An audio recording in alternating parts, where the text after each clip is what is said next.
Nggak berasa ya Bapak Ibu, hari ini kita masuk dalam satu seri firman Tuhan yang baru yang akan saya beri judul New Depth in the Holy Spirit. Kedalaman yang baru di dalam Roh Kudus, New Depth.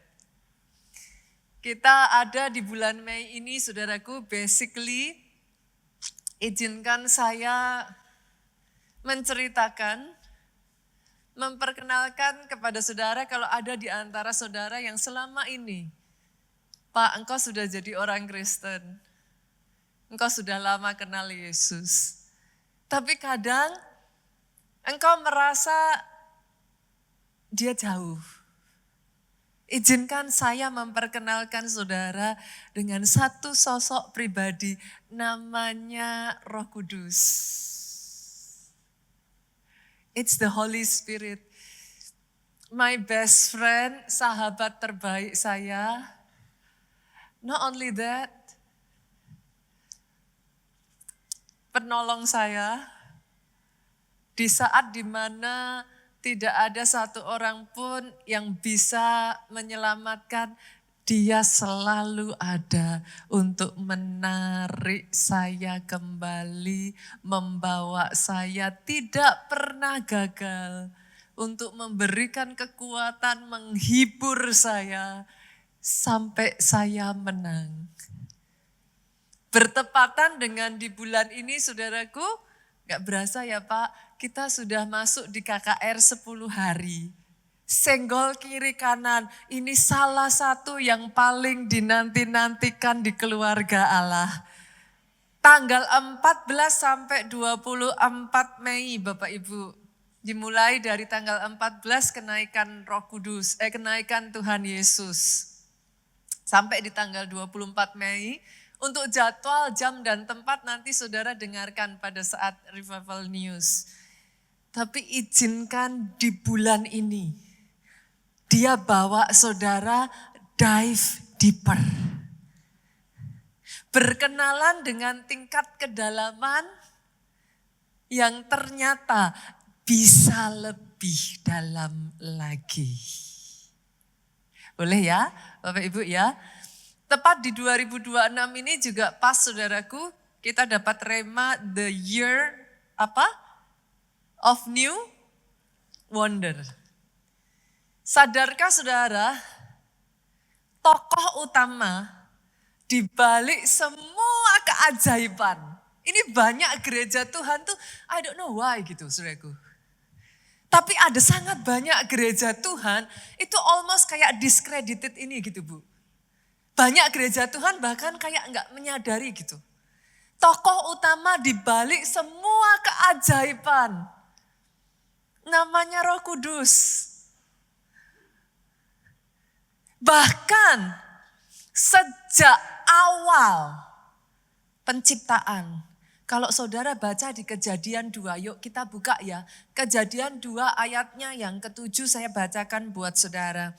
Ketika itulah Tuhan Allah membentuk manusia itu dari debu tanah dan menghembuskan nafas hidup ke dalam hidungnya. Demikianlah manusia itu menjadi makhluk yang hidup. Dari ayat ini bolehkah saya mengatakan kepada saudara, berarti sebelum ada hembusan nafas itu Bu, sebelum ada yang namanya nafas hidup, sebelum ada yang namanya nafas ilahi itu, bolehkah menurut ayat ini saya katakan, kita ini manusia sebenarnya benda mati loh. Betul? Tua muda, besar kecil, kaya miskin, gak peduli Pak. Tapi setujukah saudara dengan saya, saudara dan saya diciptakan dari debu dan tanah. So exactly sebenarnya kita ini benda mati. Sampai si benda mati ini Pak, debu dan tanah ini bersentuhan dengan nafas ilahi. And then suddenly, yang tadinya no life, gak ada kehidupan. Suddenly, tiba-tiba muncullah pergerakan, muncullah kehidupan. Tiba-tiba, dengar ini Bapak Ibu, there is purpose of life. Saudara boleh beli laptop ataupun komputer semahal-mahalnya berapa sih saudaraku? Even saudara boleh beli puluhan juta sampai ratusan juta pun. Pak, kalau nggak ada baterainya emangnya bisa nyala? Enggak. Demikian juga dengan engkau dan saya. Sebelum Roh Kudus ada, sebelum nafas itu dihembuskan. Kita ini benda mati Bapak Ibu. Bolehkah saya mengatakan, itu sebabnya kita butuh Roh Kudus. Kita butuh dibawa masuk dalam kedalaman new depth bersama dengan Roh Kudus. Di 2026 ini Bapak, Ibu, sadly saya harus mengatakan ini. Kalau kau mau ngalamin new wonder, tidak bisa tanpa Roh Kudus. Dia tokoh utama di balik semua keajaiban di muka bumi ini. Momen di mana debu dan tanah berubah menjadi manusia yang bergerak, punya tujuan dan hidup sesungguhnya adalah first moment. Momen pertama new wonder terjadi atas kehidupan manusia. Dan kabar baiknya Roh Kudus itu bukan hanya memberikan hidup.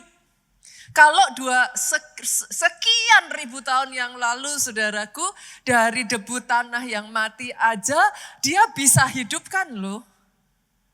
I don't know apa yang sudah mati dalam hidupmu. Kasihmu yang semula sama Tuhanmu udah mati. Pernikahan, hubungan di dalam keluargamu sudah mati, I don't know. Let me know saudaraku, apa yang sudah mati? Kelompok selmu, kecintaanmu akan hadirat Tuhan sudah mati? Apimu sudah mati? Izinkan saya mengatakan ini, kalau dulu dia bisa menghidupkan debu dan tanah, saya perkatakan atas hidupmu, atas hidupmu, atas hidupmu. Pernikahan itu dihidupkan kembali. Api yang sudah padam itu dikobarkan kembali. Jiwa yang sudah kering itu dihidupkan kembali. Boleh tepuk tangannya yang paling meriah buat Yesus Tuhan kita. Karena kabar baiknya dia bukan hanya membawa kehidupan loh Bapak Ibu. Roma pasalnya yang ke-15 ayat 19 bagian A. Bahkan dikatakan di dalam terjemahan King James saudaraku, through mighty sign and wonders by the power of the Spirit of God. Berarti Roh Kudus, dia mengerjakan tanda dan mujizat. Ada di sini yang gak butuh mujizat? Saya definitely butuh. Ada di sini yang bahkan berkata, Pastor aku butuh tanda dari Tuhan gitu. I need the sign. I feel like saya ada di persimpangan gitu. I don't know what to do. I need the sign. If that is you, what you need is the Holy Spirit. Kalau engkau berkata, Pastor, I feel like I'm hopeless. I feel like I'm powerless. Tidak berdaya gitu. Hari ini saya berkata, biarlah yang tidak berdaya berkata, aku ini pahlawan ketika Roh Kudus membangkitkan kembali. Yang powerless jadi powerful. Hari ini saya ingin membawa saudara,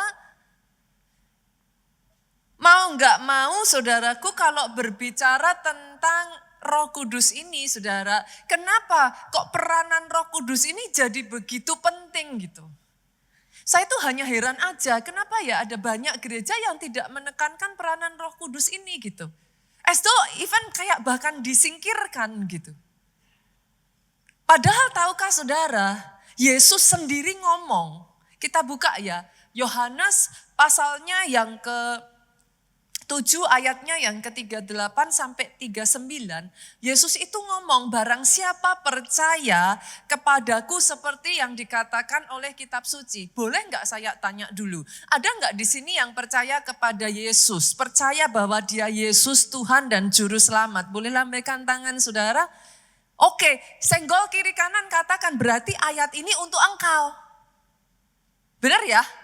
Ayat ini ngomong, barang siapa percaya kepadaku, kepada Yesus. Kalau saudara angkat tangan, ya berarti ayat ini for you. Apa yang terjadi kepada orang yang percaya kepada Yesus? Apa yang terjadi di momen di mana kau terima Yesus sebagai Tuhan dan Juru Selamat? Kita lanjutkan Bapak Ibu. Dari dalam hatinya mengalir aliran-aliran air hidup. Apakah aliran-aliran air hidup itu Yesus? Ayat 39 dong. 23. Yang dimaksudkannya itu ialah roh yang akan diterima oleh mereka yang percaya kepadanya. Roh Kudus bukan miliknya pendeta. Yang sepakat katakan amin. Roh Kudus bukan hanya miliknya para rasul. Ada sebagian pengajaran yang mengatakan ya yang bisa mengerjakan ya hanya para rasul aja. Ya hanya Yesus aja. Sekali lagi bolehkah saya bertanya? Berapa banyak di sini yang percaya Yesus itu Tuhan? Di dalam dirimu mengalir aliran air hidup, yaitu Roh Kudus. Roh Kudus milik semua orang yang percaya kepada Yesus. Bukan hanya milik pendeta, bukan hanya milik rasul, bukan hanya milik pelayan Tuhan. Kalau engkau percaya dia Yesus Tuhan, dia juru selamatmu, dari dalam hatimu mengalir aliran-aliran air hidup. Ketika dia mengalir, berapa banyak di SD dan SMP atau bahkan SMA belajar apa salah satu karakteristik dari liquid? Apa? Dia akan mengalir. Dia mengalir kemana? Dia akan mengisi setiap kekosongan. Ada di sini yang hatimu kosong? Entah nggak tahu gimana rasanya kayak hidup itu kosong. Tidak punya purpose of life, tidak punya gairah di dalam kehidupan.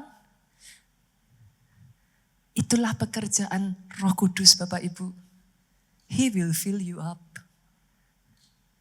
In fact hari ini ya saudaraku, firman Tuhan itu is calling you.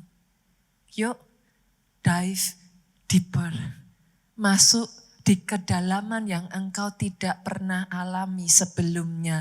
Kenapa? Semakin dalam, semakin deres airnya. Apa kaitannya dengan New Wonder kalau gitu, Pastor? Ayat Rema di Januari, Yesaya 43 ayat 19, masih ingat? Kita baca yuk, boleh ya? Lihat, aku hendak membuat sesuatu yang baru, yang sekarang sudah tumbuh. Belumkah kamu mengetahuinya? Ya, aku hendak membuat jalan di padang gurun dan sungai-sungai di padang belantara. Yohanes 7 tadi ngomong, barang siapa percaya, Yesus bilang dalam dirimu ada Roh Kudus. Roh Kudus itu seperti aliran-aliran air. Makin lama makin deras menjadi seperti sungai. Yesaya 43 ngomongnya, aku akan membuat sungai di padang belantara, di tempat yang kering, di tempat yang ditinggalkan. Bolehkah saya mengatakan ini? Saudara bisa lihat benang merahnya? Di mana ada kehausan dan kelaparan, di mana ada tempat yang kering, Roh Kudus akan mengalir di sana. Roh Kudus akan mengisi dan menghidupkan kembali. Boleh Bapak Ibu? Sampai di sini oke ya? Saya bawa lagi boleh? Kalau bicara soal aliran ini, maka ada satu pasal saudaraku yang saudara nggak akan pernah lupakan yang sangat connected dengan kisah ini. Yehezkiel pasalnya yang ke-47. Tapi sebelum saya membahas Yehezkiel 47, boleh nggak saya sedikit bercerita tentang latar belakangnya Yehezkiel ini Bapak Ibu. Kenapa dia ditulis? Jangan sampai saudara baca tapi saudara nggak mengerti seperti apa latar belakangnya. Pada saat kitab ini ditulis saudaraku, Pak, Yerusalem itu, Israel itu ada di dalam kehancuran yang paling parah. Yerusalem dibakar habis oleh Babilonia, saudaraku. Di titik itulah saudara mendengar kisah bagaimana bait suci itu diruntuhkan. Jadi mereka udah gak punya, kotanya hancur, bait sucinya, dan zaman dulu gak ada banyak gereja Bapak Ibu. Satu-satunya bait suci ya cuman satu itu doang gitu. Mereka gak punya tempat beribadah, udah hancur, udah terpuruk, gak punya tempat berlari gitu ibaratnya saudaraku. Mereka gak tahu harus mau bagaimana kayak gitu. Sedangkan Yehezkiel sendiri pada saat dia mencatat, menulis kitab ini saudaraku, Yehezkiel 1 ayat 3 mengatakan Yehezkiel adalah seorang imam. Saya ajak saudara membayangkan bolehkah? Seorang imam yang tidak punya bait Allah, seperti apakah dia? Itu ibarat Pak, kayak apa sih? Ya, the closest saudaraku kehilangan pekerjaan kan gitu. Kehilangan meaning kan. Kehilangan the calling gitu, panggilan dalam hidupnya. So, setujukah saudara kalau saya mengatakan Yehezkiel ada di titik terendah dalam hidupnya? Setuju ya? Tapi Pak, di titik terendah itu Yehezkiel 1 ayat 1 mengatakan, disitulah Yehezkiel duduk di tepi sungai Kebar. Apakah sungai ini? Sungai selalu punya quote and quote terjemahan seolah-olah dia sungai berkat gitu. But no, it's not at all. Sungai Kebar itu sungai pembuangan. So there Yehezkiel saudaraku, dia duduk, dia ada di dalam keadaan yang terendahnya. Tapi Alkitab mencatat saudaraku, disitulah dia mendapat penglihatan, langit terbuka. Kita buka ya ayatnya ya. Yehezkiel pasalnya yang ke-47 ayatnya yang pertama sampai ayat yang kelima. Boleh bantu saya baca Bapak Ibu? Saya baca ayat 1, saudara baca ayat 2, kita bergantian sampai ayatnya yang kelima kita baca sama-sama. Kemudian ia membawa aku kembali ke pintu bait suci dan sungguh ada air keluar dari bawah ambang pintu bait suci itu dan mengalir menuju ke timur. Sebab bait suci juga menghadap ke timur. Air itu mengalir dari bagian bawah bagian samping kanan dari bait suci itu. Sebelah selatan mezbah. Ayat 2 yuk dengan suara keras 2, 3. Lalu diiringnya aku keluar melalui pintu gerbang utara. Dan di bawahnya aku berkeliling dari luar menuju pintu gerbang luar yang menghadap ke timur. Sungguh air itu membual dari sebelah selatan. Ayat ketiga, sedang orang itu pergi ke arah timur dan memegang tali. Pengukur di tangannya. Ia mengukur 1000 hasta dan menyuruh aku masuk ke dalam air itu. Maka dalamnya sampai di pergelangan kaki. Ayat 4 yuk, sama-sama 2, 3. Ia mengukur 1000 hasta lagi dan menyuruh aku masuk sekali lagi dalam air itu. Sekarang sudah sampai di mana? Lutut. Kemudian ia mengukur 1000 hasta lagi dan menyuruh aku ketiga kalinya masuk ke dalam air itu. Sekarang sudah sampai di mana? Pinggang. Ayat 5 sama-sama 2, 3. Sekali lagi ia mengukur 1000 hasta lagi. Sekarang air itu sudah menjadi sungai. Di mana aku tidak dapat berjalan lagi. Sebab air itu sudah meninggi. Sehingga orang dapat berenang. Suatu sungai yang tidak dapat diseberangi lagi. Di titik terendah dalam hidupmu, jangan putus asa. Di titik terendah dalam hidupmu, seringkali itu adalah momen Roh Kudus berurusan dengan engkau. Hari ini saudaraku, bolehkah engkau yang sedang berseru-seru kepada Tuhan, saya challenge yuk. Sama seperti Yeskiel, saya perkatakan atas hidupmu justru di momen-momen ini engkau mengalami spiritual experience bersama dengan Tuhan. Ini bukan momen yang menakutkan, ini bukan momen kiamat dalam hidupmu, ini momen menjadi satu titik. Remanya berbicara kembali atas hidupmu. KKR 10 hari nanti ya saudaraku, bahkan di bulan Mei ini, expect big, expect great. Buat saudara yang belum pernah dapat penglihatan, minta dari Tuhan. Oh benar saudaraku, salah satu hal yang mengubah hidup saya sampai detik hari ini ya saudaraku. Momen KKR 10 hari, Pak Obaja itu pulang dari Toronto. Itu kisah-kisah yang saudaraku, tidak masuk akal itu terjadi Bu. For the first time di gereja kita Bapak Ibu. Pak Obaja waktu itu tuh Pak Obaja tuh bahkan belum landing bersama dengan tim Bapak Ibu. Kita mengadakan KKR 10 hari. Mereka itu on the way dari bandara menuju ke gereja gitu. Tahukah saudara, anak-anak kecil-kecil saya pada saat itu usia masih kayak 11, 12, 13 tahun kayak gitu. Kita duduk satu baris, maaf Bapak Ibu kalau saudara lihat satu baris begini ya. Kita menyembah, kita gandengan tangan, itu satu baris serentak rebah bersama saudara. We cannot do anything about it gitu. The presence of God is just so strong gitu saat itu. Later on ketika Pak Obaja itu nyampe di gereja, dia ternyata bercerita saudara.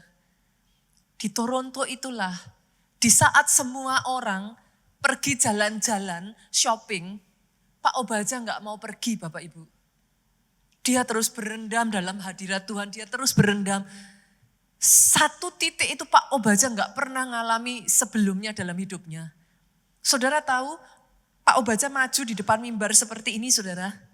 Tidak ada tangan yang tumpang tangan ke dia hanya berdiri dalam hadirat Tuhan. Pak Obaja itu terlempar mungkin Bu dari depan sini sampai mungkin agak ke baris kursi pertama, kedua, ketiga itu. Nobody touch. Itu terlempar, terhempas kayak mental, orang Jawa bilang mental begitu rupa saudaraku. Wah itu Pak Obaja sampai kayak dilawat. Kita nggak ngerti itu terjadi di sana. Tapi the presence of God itu sudah mengalir. Itu momen ya saudaraku, every single day. Saya tuh nggak pernah pulang awal Bapak Ibu. Saya tuh selalu kayak pulang paling belakang Bu. Betul saya itu keturunan Tionghoa Bapak Ibu. Tapi maaf kata, saya tuh nggak bisa bahasa Mandarin gitu. Papi mami saya tuh tidak mengharuskan. Jadi saya nggak ngerti di generasi sebelum saya, saudara kalau masih ingat, pernah ada satu momen di mana kayak dilarang gitu, udah kayak ditutup gitu. Nah sejak itu kayak kita itu nggak pernah diajarkan saudara, itu nggak diturunkan. Jadi saya keturunan Tionghoa, keturunan dari sana, kakek saya masih asli dari sana, tapi saya nggak bisa bahasa Mandarin. Semua orang bisa menyaksikan itu, orang tua saya tahu. Itu di momen KKR 10 hari saudaraku, saya tuh bisa nulis pinyin saudara. Huruf Mandarin bener-bener kayak itu tangan kayak nggak bisa berhenti digerakkan begitu saja, nulis huruf acak-acakan. Itu diambil sama orang yang bisa bahasa Mandarin dan itu bisa diartikan. Saudara boleh ngomong sama saya apa? Dari skill apa? Saya tipu menipu tiba-tiba belajar aja bahasa Inggris, saudara tahu belajar pinyin nggak gampang. Itu kayak apa sih, kayak tokolan itu loh saudaraku. Kayak ini susah gitu. Tapi di momen itu saya yang tidak bisa berbahasa Mandarin, saya tuh bisa kayak tulis. Kalau ngomong mah orang masih bisa ya, kayak wow ini gitu kita ya masih bisa gitu saudara. Tapi kalau sudah nulis, itu lain cerita lagi gitu. Itu momen di mana pengalaman demi pengalaman, demi pengalaman, demi pengalaman. Tahukah saudara, ketika air itu mengalir, dia mengisi satu persatu kekosongan dalam hidupmu. Yang tadinya sudah losing vision. Sangat banyak kisah-kisah ya Bapak Ibu, saya salah satunya. Orang yang kayak kita tuh gak sadar kita itu punya trauma, kita gak sadar kita itu punya kepahitan, tapi sepanjang KKR 10 hari isinya tuh cuma nangis, gak ada berhentinya. Tapi tahukah saudara, ketika KKR 10 hari itu berhenti saudaraku, banyak pahlawan-pahlawan yang tadinya sudah tulang kering, itu bangkit kembali. Itu kayak kita itu bersentuhan dengan listrik tegangan tinggi gitu sudah. Yang tadinya sudah tidak ada kehidupan. Itu anak-anak remaja bangkit dan mulai memberitakan Injil. Sampai kisah yang sering saya saksikan saudaraku, saya pernah memberitakan Injil saking gilanya saudaraku, saya itu enggak ngerti dan saya enggak peduli kepada siapa saya memberitakan Injil. Kalau pernah ada cerita memberitakan Injil kepada patung, saya memberitakan Injil ke orang gila saudara. Saya enggak sadar, saking semangatnya saya ketemu, saya beritakan Injil, baru tahu ternyata orang gila saudaraku. Tapi tahukah saudara, orang gila ini saudaraku, tambah gila saudara. Saya salah memberitakan Injil. Akhirnya si orang gila ini mengikuti saya kemanapun saya pergi saudara. Benar-benar itu literally saudara. Saya sekolah ditungguin, saya pulang sekolah ditungguin, saya pulang rumah diikutin, saya ke gereja diikutin. Tapi karena dia ikutnya ke gereja, Tuhan jamah orang gila ini. Tuhan kembalikan saudaraku. Mungkin masih terlihat aneh, tapi dia berubah. Sejak hari itu, dia tidak lagi mengikuti saya ke rumah saya. Sejak hari itu, dia selalu datang tiap hari ke gereja. Dia dijamah Tuhan, saudaraku, tahukah saudara, seorang yang hampir bisa dikatakan kayak saudara kayak kalau, saya itu juga berpikir-pikir ya, waktu itu kok apa saya nggak sadar ya, padahal kalau dipikir-pikir kelihatan loh saudaraku. Saking semangatnya gitu. Tapi tahukah saudara, orang gila ini membawa mamanya, membawa adiknya, satu keluarga ibadah di gereja kita di Kota Solo. Sorry Bapak Ibu. Senggol kiri kanan. Masa kamu kalah dengan itu? Maafkan saya saudara. Masa kalah? Engkau butuh Roh Kudus. Engkau butuh api itu dikobarkan lagi. Tanpa aliran itu saudaraku, engkau mati. Engkau boleh orang Kristen, tapi hidupmu tidak ada bedanya. Sama seperti benda mati. Hanya ketika nafas ilahi dihembuskan, tiba-tiba ada tegangan baru lagi saudaraku. Ada yang mengalir lagi. Ada sentuhan, ada perasaan yang berbeda di dalam dirimu. Itulah rasanya ketika Roh Kudus sedang bekerja. Ayat ini menceritakan tentang yang namanya bait Allah saudaraku. Bait Allah itu berbicara apa? Yang pertama, saya rasa saudara akan setuju kalau kita berbicara bait Allah, saya akan gambarkan itu dengan gereja Tuhan. Pasti setuju. Tahukah saudara kenapa jangan jauh-jauh dari gereja Tuhan gitu? Karena di gereja Tuhan itu ada aliran air kehidupan itu. Kalau saudara buka saudaraku, firman Tuhan di Ibrani ayatnya, pasalnya yang ke-10 ayatnya yang ke-25. Maka saudara akan mendapatkan satu ayat yang berkata jangan menjauhkan diri dari pertemuan-pertemuan ibadah. Kenapa? Gereja itu rumah roti. Di situ rohmu dapat energi. Pastor, memangnya kenapa kalau enggak ke gereja? Kami masih bisa hidup kok. Adam habis makan buah pengetahuan baik dan jahat juga enggak langsung mati Bapak Ibu. Tetapi apanya yang mati? The Shekinah glory. Kemuliaan yang harusnya ada dalam hidupmu itu enggak ada lagi. Saya berdoa ya saudaraku sejak dari hari ini ya, seperti apa yang dikatakan firman ya, semesta menantikan pernyataan dari anak-anak Tuhan. Jangan lakukan bisnismu dengan cara yang sama. Engkau boleh berkata, pastor saya itu enggak bisa apa-apa loh pastor, enggak ada yang ngajarin, saya itu ortodidak. Secara manusia itu enggak mungkin. Tapi bersama dengan Roh Kudus, lihatlah saudaraku, yang bukan apa-apa, yang bukan siapa-siapa. Tuhan bisa kirimkan pelanggan, utara, selatan, timur, dan barat. Entah bagaimana, cari aja saudara gitu kok. Itu semuanya bukan karya manusia. Bukan kitanya yang hebat, kadang kita juga enggak pinter ngomong. Tapi ketika bersentuhan dengan listrik tadi saudaraku, dia disebut dunamos. Dunamos itu apa? Kalau zaman sekarang kayak bom itu loh saudaraku. Kayak apa? Powernya so big. Pernah gak saudara ngalami masalah tapi saudara feel powerless? Pengen, tapi kayak gak berdaya gitu. Tahu, tapi gak bisa. Berapa banyak dari saudara kepengen membawa bisnis saudara lebih besar. Tapi seolah-olah gak ada power to do so gitu. What you need is the dunamos. The Holy Spirit. Yang kedua saudaraku, bait Allah itu berbicara tentang apa sih? The presence of God. Hadirat Tuhan. Itu sebabnya pernah ngerasain gak sih Bapak Ibu? Saudara ke gereja gak tahu apa-apa, terus air mata netes aja.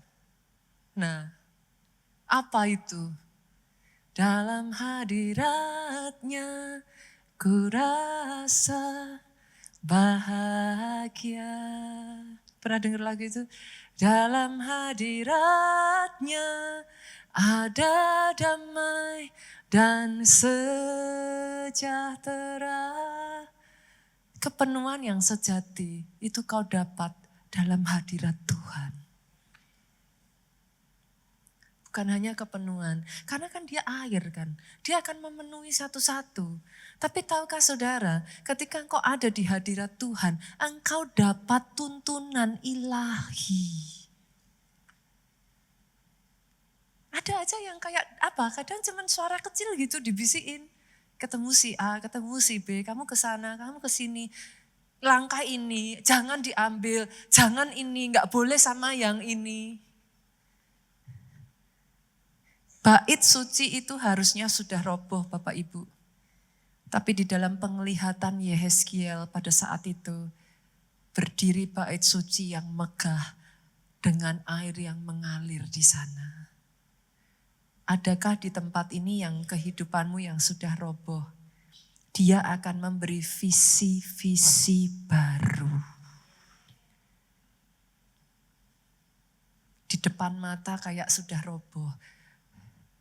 Tapi ketika kau tutup matamu, kau dibukakan dengan mata roh. Engkau bisa melihat bait Allah itu berdiri dengan megahnya. Di momen ini saudaraku, boleh gak sih saya bagikan 3 hal buat saudara dari kisah Yehezkiel ini? Kita tangkap ya saudara. Yang pertama, yuk kita belajar 3 hal dari penglihatan Yehezkiel. Yang pertama, Sungai Roh Kudus itu dia dinamis. Dia tidak pernah membosankan kok saudaraku.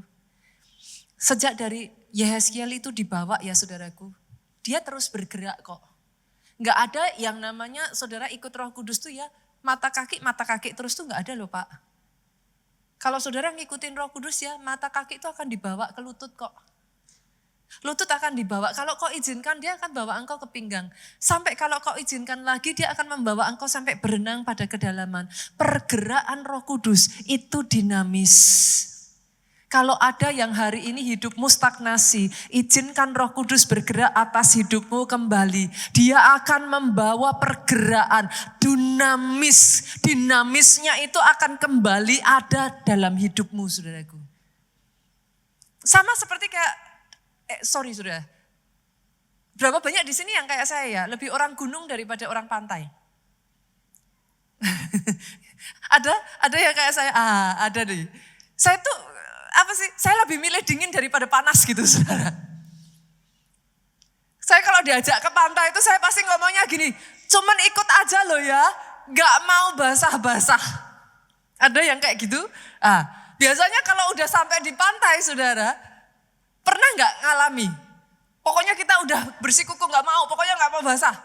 Nanti kalau lihat laut, saudara, digulung tuh celananya.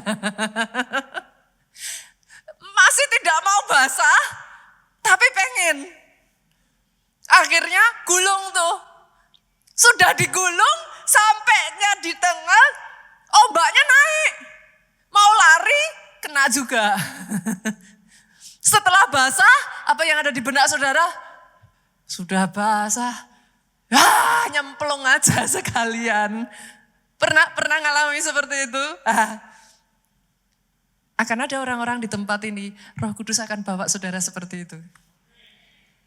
Awalnya kau cuma pengen jalan-jalan di pinggir pantai, sampai kakimu menyentuh air itu, sampai air itu naik, sampai basah sedikit. Akhirnya nyemplung, saudaraku. Akhirnya dibawa bergerak bersama dengan Roh Kudus. Istri-istri yang tadinya kau bawa suami, bahkan engkau berkata, aduh pastor pusing deh ngajakin suami ini. Kita terus aja yang aktif, kita terus yang aktif. Suami saya itu gak pernah mau aktif. Ibu-ibu saya katakan, akan tiba waktunya suamimu lebih aktif daripada engkau. Yang tadinya anak-anak diajak susahnya minta ampun. Mau diajak aja pakai bertengkar, akan tiba waktunya dia bertengkar karena saudara gak mau, saudaraku. Dia yang ngajak saudara untuk datang. Yang pertama, pergerakan Roh Kudus itu dinamis. Siap-siap kalau engkau masuk new depth, kedalaman yang baru dengan Roh Kudus, engkau akan dibawa ngalami poin yang kedua. Semakin dalam itu semakin baik. Itu yang dialami oleh Yehezkiel, Bapak Ibu. Ketika Yehezkiel diajak masuk, setiap tingkatan itu beda pemandangannya. Gimana ngomongnya? Setiap kedalaman itu beda keajaibannya, Bapak Ibu. Tapi apa? Engkau harus memulai dibawa masuk lebih dulu Bapak Ibu. Sama seperti saya bisa mengatakan snorkeling dengan diving itu beda. Kelihatannya sama tapi totally different. Kalau saudara snorkeling, saudara itu masih aman Pak. Kepala juga masih di atas.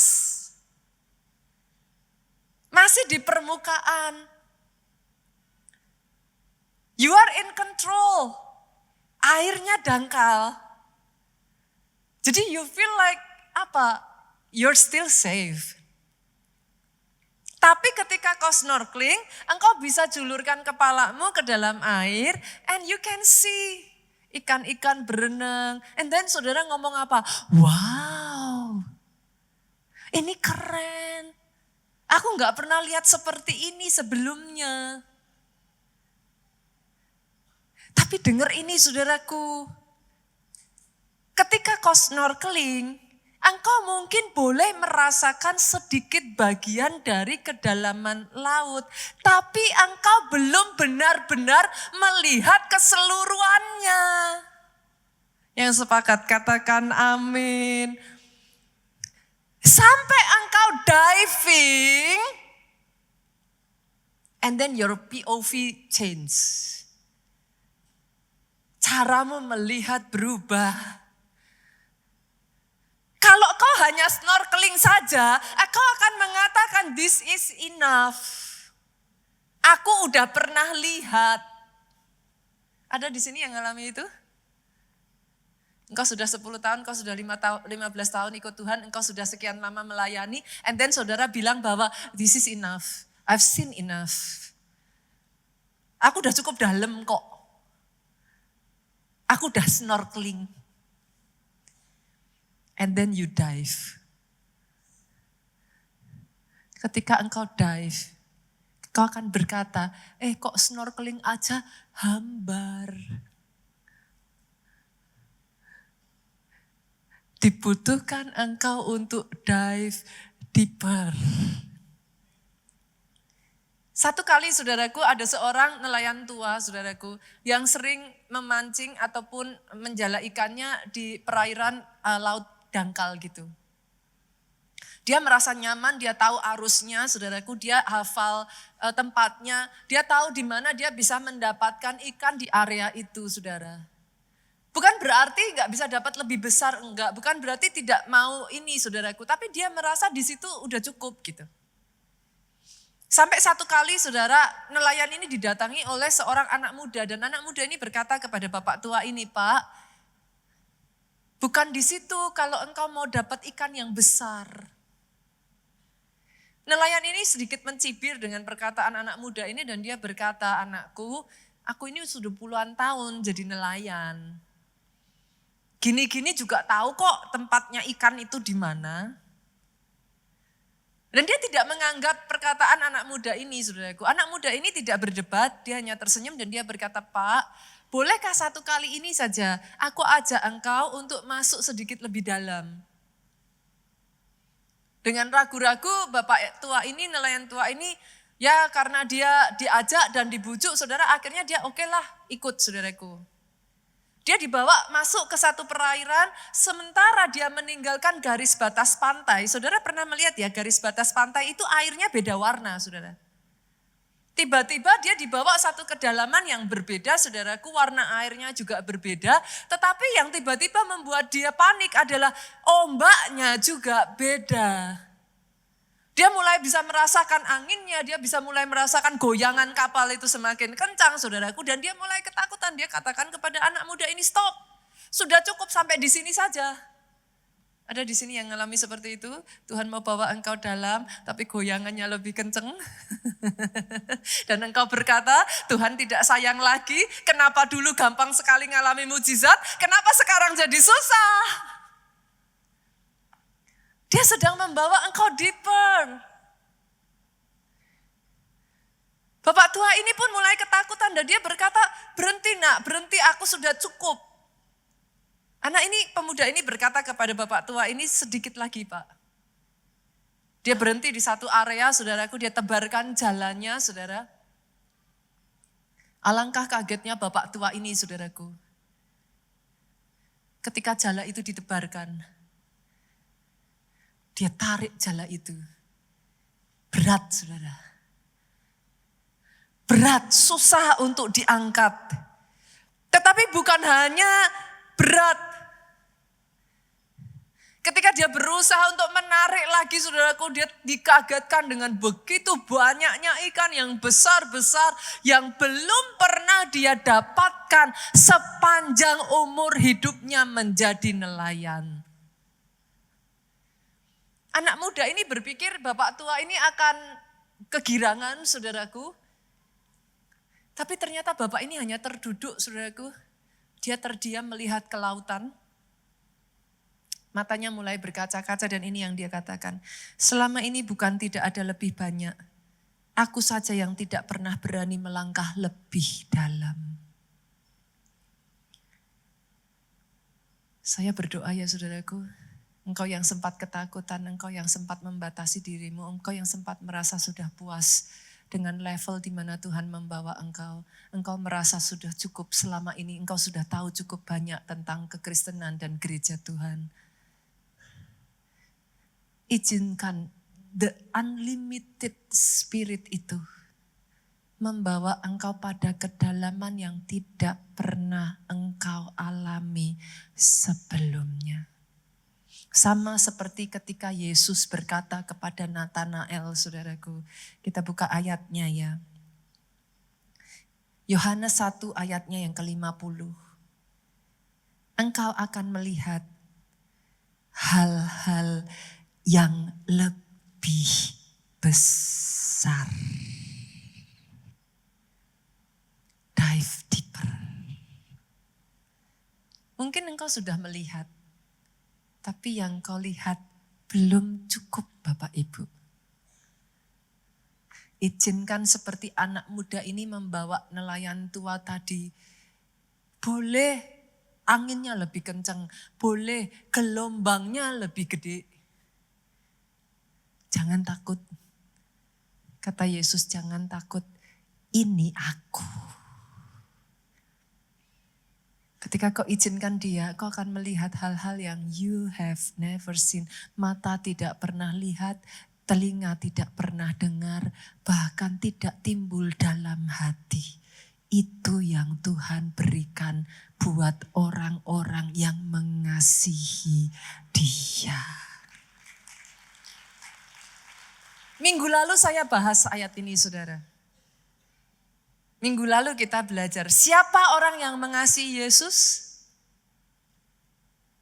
Yohanes 14:15, barang siapa berkata mengasihi aku, dia akan melakukan semua perintahku. Ayat tadi berlaku buat engkau yang taat kepada Dia. Apa yang mata enggak pernah lihat, apa yang telingamu enggak dengar, ketika engkau ngikuti tuntunannya, step by step, langkah demi langkah, buat orang yang mengasihi Dia, orang yang taat habis-habisan sama Dia, yang tidak terbayangkan, terpikirkan dan didoakan, itu yang kau dapatkan. Amazing ya Bapak Ibu, amazing ya. Yang ketiga Bapak Ibu, masalahnya dengan kedalaman itu, segala sesuatunya kan selalu ada first step toh. Dibutuhkan langkah yang pertama. Enggak bisa enggak. Engkau butuh ada satu langkah itu. Yehezkiel juga enggak langsung dibawa berenang toh. Dia dibawa Tuhan untuk keluar dan merasakan 1000. Apa tadi dikatakan? 1000 hasta lagi, 1000 hasta lagi. Tapi 1000 hasta kan tidak pernah dimulai dari langsung 1000 toh. Tapi satu langkah. Your first step akan membawamu pada dunia visi. Minggu lalu firmannya saudaraku, pintu visi yang tidak pernah engkau alami sebelumnya. Satu kali saudaraku ada sebuah kisah tentang seorang Kristen yang kayak merasakan kering dan kosong dalam hidupnya. Tidak peduli dia berapa kali pun dia pergi ke gereja saudaraku, dia feels like everything is already empty saudara. Dia merasakan kekosongan yang begitu rupa di dalam kehidupannya saudaraku. Dan seolah-olah dia tidak menemukan apapun, dia kering. Lalu sampai satu hari saudara di dalam kekosongannya itu di kamarnya dia duduk dan dia mulai berkata kepada Tuhan, if you are still there, kalau engkau masih di sana Tuhan, kalau engkau masih mendengar suaraku, nyatakan. Dia tunggu sekian waktu dan nothing happen saudaraku. Tapi ternyata entah bagaimana di dalam kesunyian itu, dia tuh bisa merasakan saudaraku. Tidak ada suara keras yang terdengar, tidak ada sesuatu yang berlebihan. It's just like kehadiran Tuhan yang begitu tenang gitu. Dan hari itu dia kembali bisa merasakan eksistensi dari Tuhan itu. Dia berkata, Tuhan, jangan berhenti sampai di sini. Dari satu langkahnya, dia ulang lagi keesokan harinya. Dia hanya duduk saudaraku di ranjangnya. Dia hanya berdoa, dia hanya menyembah Tuhan. Dalam keheningan itu dia hanya berkata, kalau engkau ada Tuhan, nyatakanlah. Sadarkah saudara dari hari pertama ke hari yang kedua, ke hari yang ketiga, tiba-tiba tanpa dia sadari 1 bulan sudah berlalu. Dan alangkah kagetnya dia, api rohnya mulai menyala kembali. Dimulainya cuma 1 langkah kok Bapak Ibu.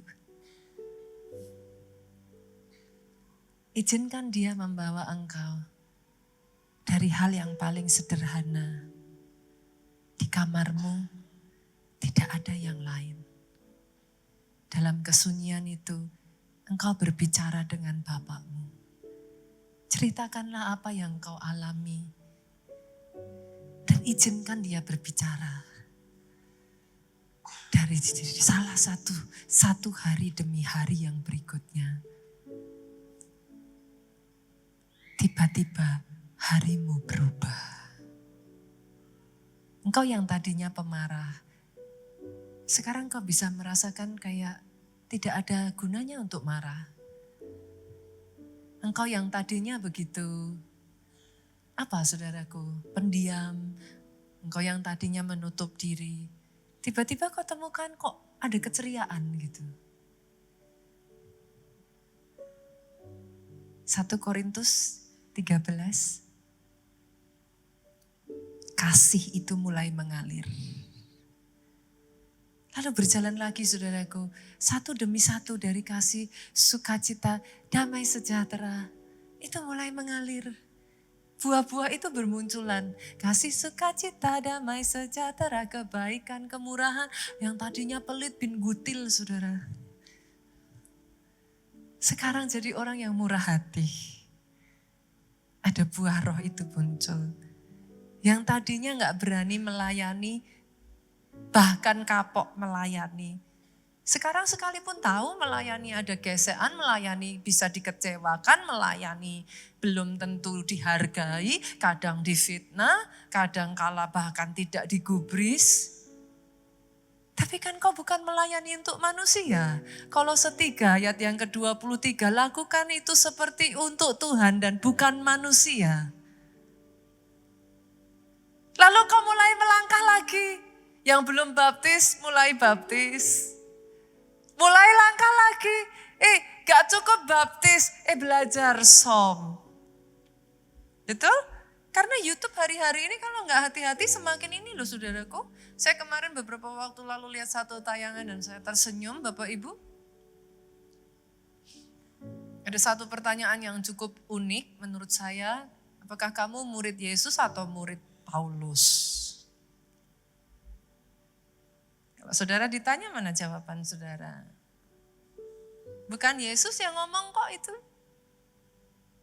Itu kan Paulus yang ngomong katanya.